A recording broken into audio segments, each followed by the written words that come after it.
So it's that time of the month again, guys. The May Solo Club letter for Test Drive Unlimited Solo Crown is now out, and honestly, it's a pretty good one. You got the topic of offline mode, some beautiful house scenic screenshots, then of course you got some teasers of the JDM vehicles coming in Season 7, some new improvements and quality of life features, bug fixes, and much more. Let's take a look at everything that's happening behind the scenes for TDUSC this month. So here we have the letter. Take a look at this screenshot at the top. Though it's just the Celine engineering team with what looks to be a character. I don't think it's a third person view, but they're all screenshots, so they're taken with the photo mode feature. But some of you might know this location already. It's a nice location, but how can the character be in this area? We're just gonna have to wait until more information comes for it, but let's see what's happening. So Season 6's mid-season update arrived earlier this month. It brought the new detective missions, the difficulty enhancement to them, new vehicle bug fixes, and next season is Season 7, which brings new vehicles, which majority of them belonging to JDM car culture, massive improvement to the game's live gameplay structure with enhanced daily challenges, solo pass, and live events. And they won't be able to share the release dates just yet for Season 7, but you'll have better visibility on this topic within the next two Solo Club letters. So either in the June or July Solo Club letter, we'll get a roughly 30-day heads up on the actual release dates of this season. So other than that, let's discuss what's happening behind the scenes. It also says before, keep note of some of the pictures, because some of the pictures inside this letter are going to reveal some cool stuff, show some improvements, and much more. First one here is the Volante. Honestly, nothing really to see here. It's just the beautiful sunset on Ibiza. The shadows look much better, which we'll get into later in this letter as well. But in this letter, so as I mentioned, Season 7 vehicle progress, live enhancement progress, fixes and improvements so far, then offline, the current work and what's next, message to the community, and then the community spotlight as well. So all of that is going to be discussed in this letter. Let's talk about the current developments, which is going to bring in first the Season 7 vehicle progress. So you already know the theme behind Season 7 vehicles, but let's go into more detail on this topic. Now, as usual, Season 7 will bring 1 vehicle to the dealership, 3 in the solo pass, and 2 to the online store. They've currently already worked on the dynamics of all the vehicles and soon to finalize the sound of them as well. And we know that you guys want to tease, so the first screenshot that you guys might want to take a look at is this one up on the screen right now. As you can see, it's got the Advent GT wheel, a new rim, finally new rims coming in Season 7 of TDUSC. But I can't really tell what car that is. I'll let you guys figure that out for yourselves. But me personally, I doubt I can join. You know me, I can't join the surprise stuff like that. But it looks like a new vehicle, new rims at least. That one's easy for me to explain. But the car, you guys will gonna have to discuss that in the comment section.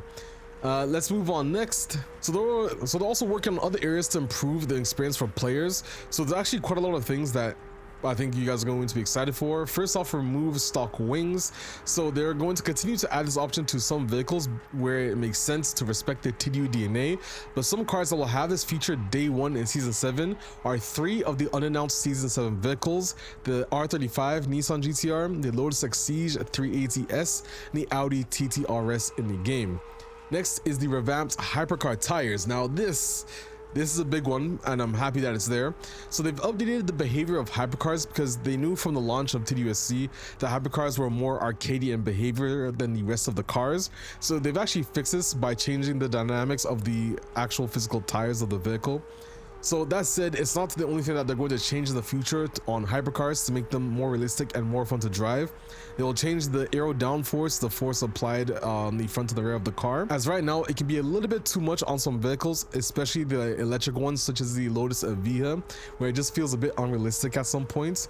But they'll continue to improve the driving sensation to make TDUSC feel more real, more simcade, accessible but credible is what they're saying. Then they have various bug fixes, such as fixing the transmission on the Ford Mustang GT. I think it now is a 10-speed. Then you have the Nissan 370Z being fixed with the transmission, a handbrake being weird on some vehicles, and of course some more, which I'm sure we'll learn about in the coming Solo Club letters. Next, the enhanced racing experience is another one. Now, this is not really specifically vehicle related, but they're hard at work improving the racing experience. They're currently revamping start lines, finish lines, and checkpoints all across the progression and live event races to make them more realistic. In Solo Crown events, checkpoints will now be static objects, meaning poor driving will have a real consequence. This is also a huge task, so it'll be rolling out these changes progressively over the next few months. So over the next like seasonal updates, you guys are gonna see more and more improvements to this enhanced racing experience. Really cool to see, honestly. Next, they're also working on some other things that are not going to be day one of season 7, but season 7 mid-season and even after season 7's mid-season update as well. First one, camera improvements. Really cool. So they know that camera behavior has been a hot topic lately, and just like our recent work on tires, they want to push the realism further. Now, while the current setup delivers a nice sense of speed, they want to bring back that classic TDU DNA, so more focus on the car, a tighter field of view, and more immersive feel behind the wheel.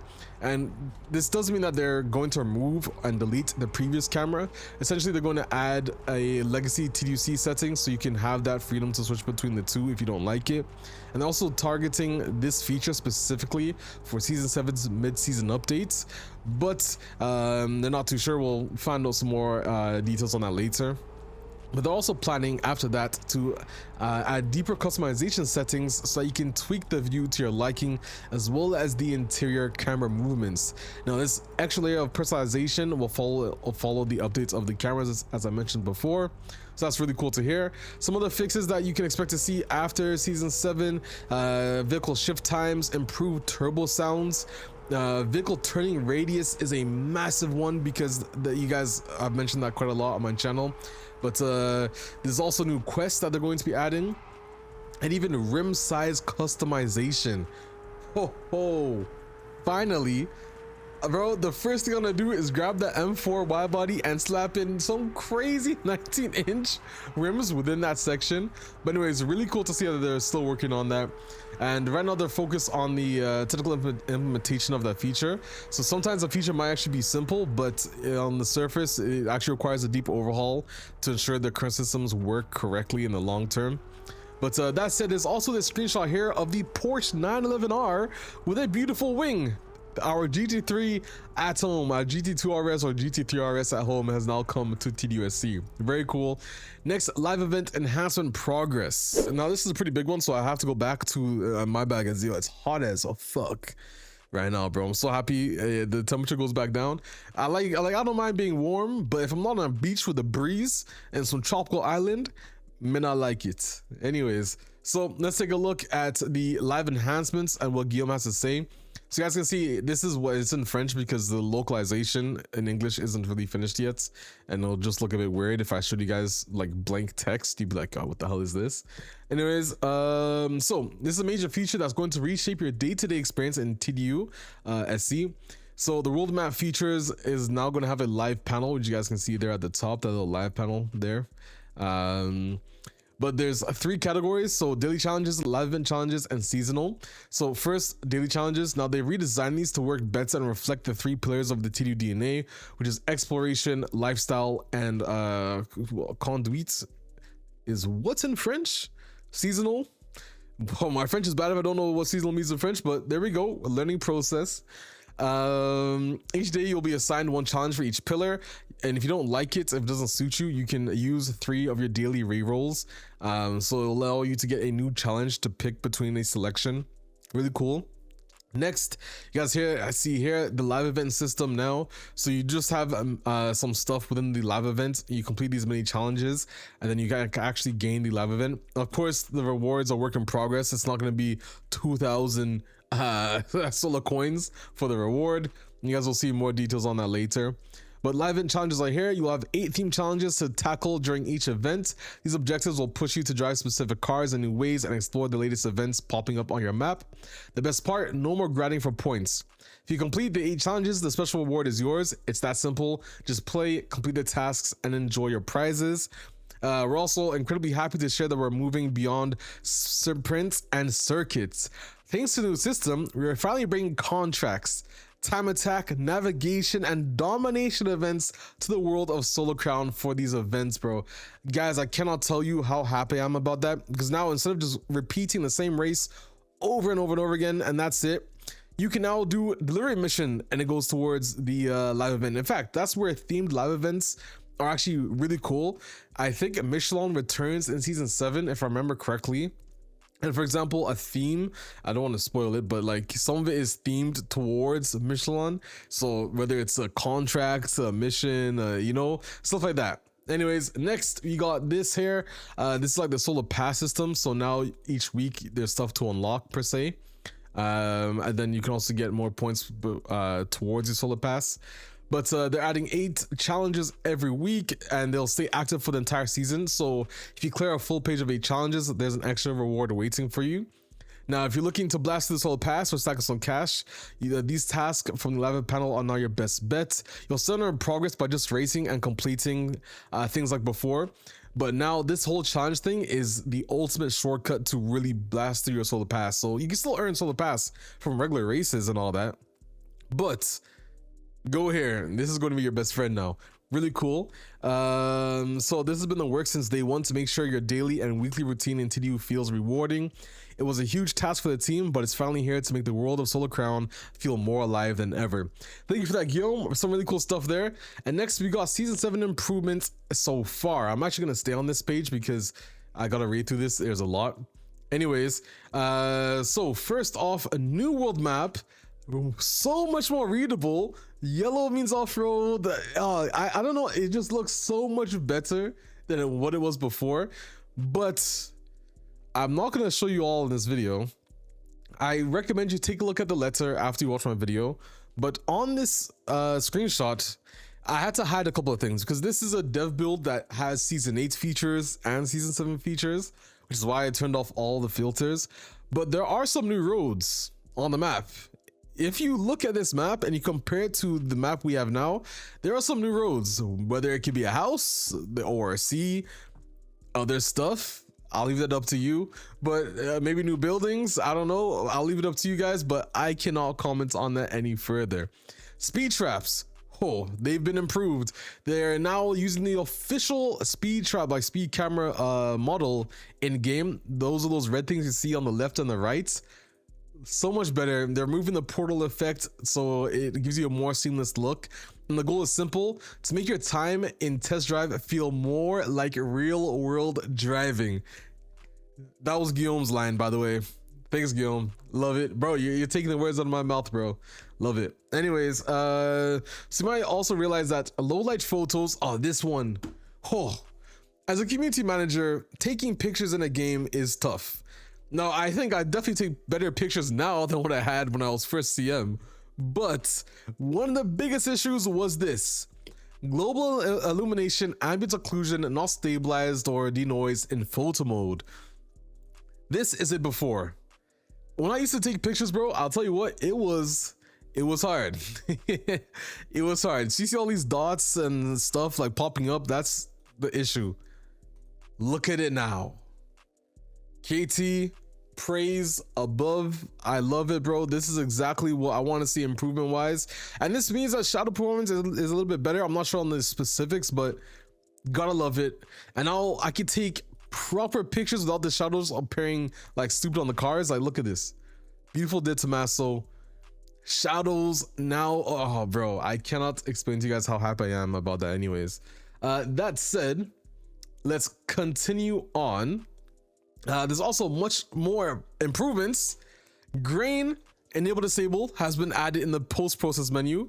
Chromatic aberration has been put in enable disable. Tour de Force race as a fix. Windshield wipers not being automatic. Additional fixes to poker, and we'll continue to let you know about more fixes in future Solo Club letters, guys. But honestly, this just shows that they're also working on memory issues. So when you have crashes on consoles, they want to improve the reliability and stability and the performance of the game still. So they don't have much insights on that yet, but as usual, again, more Solo Club letters will give you the details on that. But honestly, a good section. Let's talk about offline now. So before discussing this, they want to make one thing clear: Test Drive Unlimited Solar Crown is a game we know can continue. We know we can continue to improve and bring excitement to many players who want a driving lifestyle game. A tag well acquainted to the meaning of TDU. We are committed to delivering Season 7 and Season 8, and while we are about to discuss offline, it is not a correlation to the game ending its seasonal updates after Season 8. We believe TDUSC has a future future past Season 8, and we'll be sure to communicate what's next after the arrival of the Stellar update. Now let's talk about offline, a large request from the community. Guys, gotta love it again, you know, because we'll talk about it in a bit, but there's also the screenshots, by the way. Reflections look slightly improved, but in the corner there's a little picture of a tire and a car, but I'll let you guys figure that out anyways. So current work. Last time we talked about offline, we mentioned we will look into this feature when the game live services come to an end, which is why we wanted to reiterate above that discussing this feature is not to be taken as an indication of the game's live service ending. Now that said, we can confirm we are officially working on a plan on what offline means to test drive Unlimited Solar Crown and how we will implement it. We of course wish to make sure TDUSC is playable for all players when we no longer update the game, but this is a complicated feature to work on as all of the game is currently connected to these servers. So that's the current work that has been done. Now what's next? Good question. Working on a plan is the first step to know what will be offline and how it will work when it's offline. Now the word offline may have a different meaning to many. Some see it as just being able to play the game without internet. However, the truth is that it actually means being able to play a game without servers. Now what does this mean? Well, TDUSC has a lot of features that rely on the game servers, races, the casino, missions, and then there's live service elements such as hotheads, clan challenges, and even the cars rotating in the solo hotel. Now, the most important part being how content online store can be available to players after this is cut, and diamonds, what happens to your diamonds if you have some left over, and even how your saves can be adapted to the new system, because at the moment your saves are actually not on your consoles, they're on the online server. So that said, they want to make sure that nearly every feature of the game is still playable without the game servers, which might mean some features will have to be changed to work with this new system. For example, if we want poker to be playable without servers, that's something that has to be looked into at some point. But they won't have any news to provide in the progress and the next steps for quite a few months, as they're currently working on other things that correlate to the game's networks and servers, such as cross-region, servers v2, the ORC, and all the amazing social features that will be arriving in Season 8.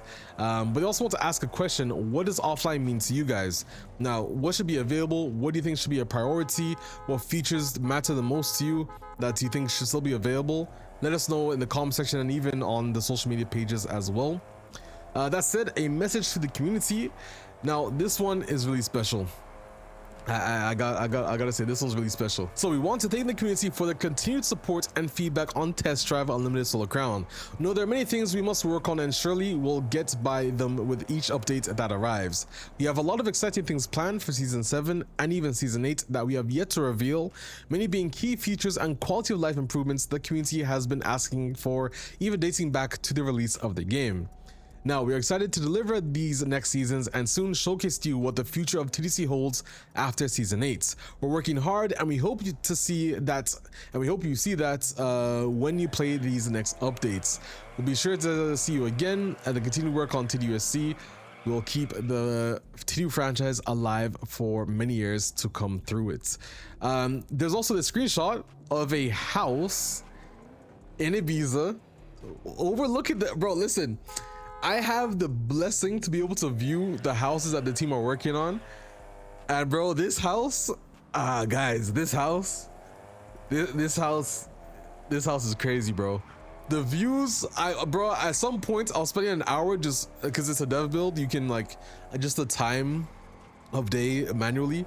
I was watching the whole sun. Every view is just insane. What a beautiful, beautiful house that is, bro, and a Mediterranean style as well. Anyways, that's it. Let's go to the community spotlight. So it's time to announce the winners of May. It was basically professional photographer, and you had to show screenshots of just life in TDUSC, basically environments. So Speaker True wins. Rio second. This is a crazy picture, bro. Oh, crazy picture. The fact you can't change the time of day or weather means that these pictures are so much more special, bro. And honestly, I kind of like it like that, bro. I kind of like if you want to get a good picture, you can't cheat and like change the weather, change the time of day, change cloud, like all that. Like, these pictures are people who waited, saw the moment and captured it, bro. That's special. You may not ever be able to get a picture like that again for a while in the game, but that's just how special it is, bro. And I kind of like that resemblance, that feeling you have when you take pictures like that. Anyways, last Alex for the win started place with this picture as well, and there were some really good entries. So like, oh man, really good pictures from the community. The next theme is going to be House Guesser. Yeah, you know we had to do that, bro. And that's it. It says, thanks for reading this letter. We'll see you again for next month as usual. And our engineering team did some inspections today, and they thought that they should take some pictures, and we hope you enjoy them. Good points. Another house, modern style, looking quite nice. And bro, y'all might call it glazing at some point, but honestly I think the housing feature in TDUSC is actually worthy of glazing. But I put a bat and baseball because honestly, for me as a TDU fan, the feature is a home run. I can't wait to like KT keep up the work on houses. It's one hell of a like system, both in mechanics, features, immersion. Like honestly, as a TDU fan, it's more than what I could have asked for. So well done on that. But anyways, that being said, that's this month's letter, guys. I hope you did enjoy it. Honestly, there's a lot of really cool stuff that I think the community has been asking for a lot that was in this letter to be discussed. And as usual, the game's not going anywhere. Even I'm not going anywhere. I enjoy the game, and I think I mentioned this in my last video yesterday, but I enjoyed my time on Test Drive Unlimited Solo Crown, guys. That's never going to change. And honestly, I'm here to see the future because especially after season 8, I think I can confidently say that most of my memories of the TDU franchise was with TDUSC, and most of my enjoyed time playing a TDU game was in TDUSC as well. Again, that's my opinion. You guys might have different opinions, but I've thoroughly enjoyed the experience I've had on this game. My money was worth it, but I still have to say I can't recommend it yet because as a TDU YouTuber, I have to say that, okay, you know what? When it's a TDU game, I can like say, okay, guys, yeah, for sure, buy it. And when that day comes, I will be screaming it from hell to heaven, bro. Anyways, that's all I have to say in today's video, guys. If you did enjoy, leave a like and subscribe for more content. I'm Alex7, and I'll see you guys in another one. Peace.